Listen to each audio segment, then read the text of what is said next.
The Last Knight is a completely shameless movie that is edited poorly, directed poorly, written poorly.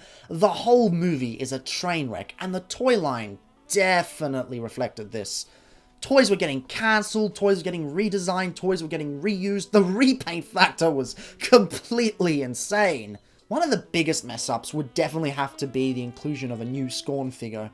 Why did they remake that toy when they could have remade many other toys that actually needed a remake, or made a new character? We never even got an Onslaught. Like, seriously, what the hell? Thank God we've got Studio Series nowadays. The Legion toy line also started out pretty shakily as well, because it started re-releasing old toys from the previous films, and I actually commented this when I was reviewing the first 3 movies Optimus Primes from the small scale. Once again, they ended up reusing the Revenge of the Fallen Optimus Prime mold for some reason. I mean, why? It's not accurate anymore. Can't you just give us an Age of Extinction design one? Eventually, they started moving on to original designs, and they had some rather decent figures. But at the same time, they also had some real stinkers. Drift and Crosshairs were especially lackluster. But Dragonstorm was okay, and although a lot of people end up hating on Hound, I don't think he's that bad. But one thing I'm really happy about from that movie is the inclusion of the best Megatron design. Over the 5 movies, The Last Knight Megatron is clearly the best designed, and if there's one that I want to get remade in a movie masterpiece style, thanks Unique Toys, it would be this design. And oh boy am I glad that he was done well at this scale, because it's a great design that's been turned into another great toy. Last Knight Megatron's alt mode cannot look bad unless you squish this up too much. Fortunately, on the Legion figure, they didn't squish it up too much. The wings are a little short, but this vehicle mode is captured incredibly well in this design. It is a vehicle mode that almost always looks awesome. It's very hard to make it look bad. I never thought that a movie Megatron would be able to outdo the truck mode from Dark of the Moon, but somehow they managed to do it, especially on the Voyager figure. It was bloody excellent. I really regret missing out on Ren Sora, but I've got the Voyager anyway, so it's not too big of a deal. The detail on this thing is pretty damn cool. The paintwork, though, isn't as great. For starters, you've got a serial number just sitting there in plain view. I'm not sure why they had to do that. I'm probably going to get rid of that later on with some... The paintwork on the feet, I get why it's there, and I get why they saved the budget by using the same yellow paint on both of it, but it looks unsightly. It doesn't look very good at all. It just looks like kibble, which is a shame because the sculpting makes it blend in quite well. It's just the paint. One thing that's really nice though is that the underside is completely clean. You've got the hands there, but that's pretty much the rest of the kibble. It's so alien that it doesn't look like anything that wouldn't be on the bottom of a jet. And the profile's very, very slim either. It's not a jet mode with a robot under it, it's just a jet that is really, really, really good.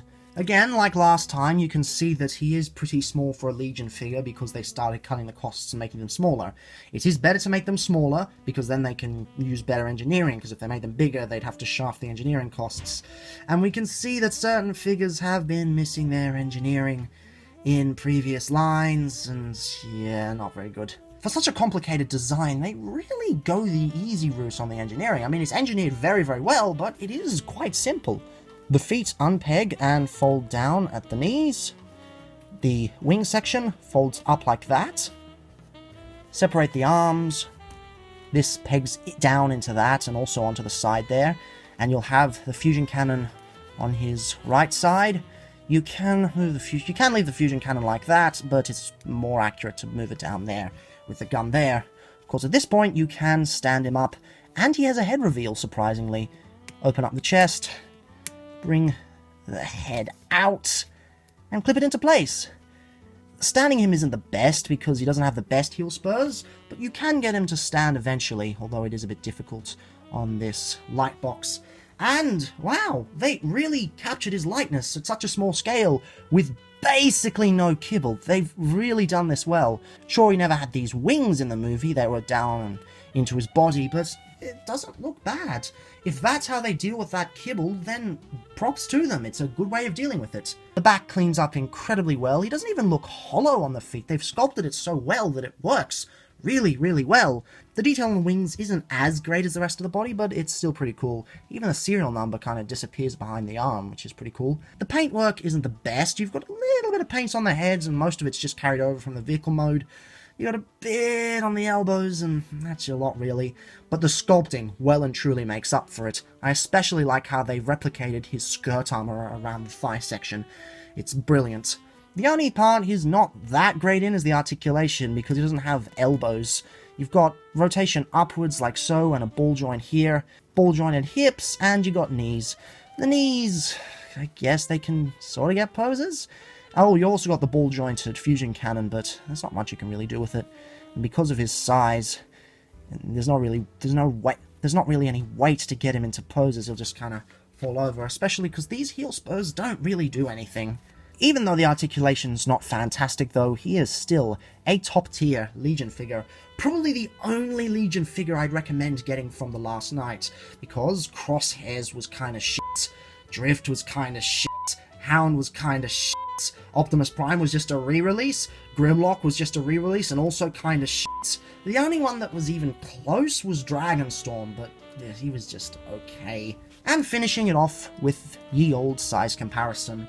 Again, these guys have really, really shrunk, but of course they're also using the plastic quantity for the wings, so it does sort of make sense, but it's a cheap figure that's only gone up a little bit in inflation, and it's good to... they had to kind of make it smaller to fit the times, and it works. It still works as a fantastic Megatron figure. You know what's funny? Both the Legion toy and the Voyager toy turned out way better than the Leader class version. That's actually quite weird, because honestly the Leader class one should have had more budget pumped into it, but they really skimped out on the leaders in that line. Thank God Studio Series is doing a better job. But all that aside, this is a fantastic Movie Legends figure. Both modes are completely awesome, the transformation is awesome, you get some pretty good posability for the size, and it's decently painted as well. I mean, it's not as well painted as something like Ren Sora, but he doesn't need to be. In fact, it's so good that I accidentally bought him twice. I bought one from a member of the Transformers Collectors Club Australia, but I also received one for free, in an unboxing that I filmed but still haven't edited. Whoop-de-doo. I guess I'll customize that into a different character because I don't really feel right selling him off. He's just that good a figure. Owning two of this figure isn't that big a deal. It's a pretty awesome figure, and I'm glad to have two as a matter of fact. Now, tomorrow's video, and I know it hasn't been that many days since I've done another full review, is another full review. This one might be a little bit weird though, because what constitutes as a Legion or a Legends figure nowadays? Well, this might be breaking the rules a bit, but you'll see why tomorrow.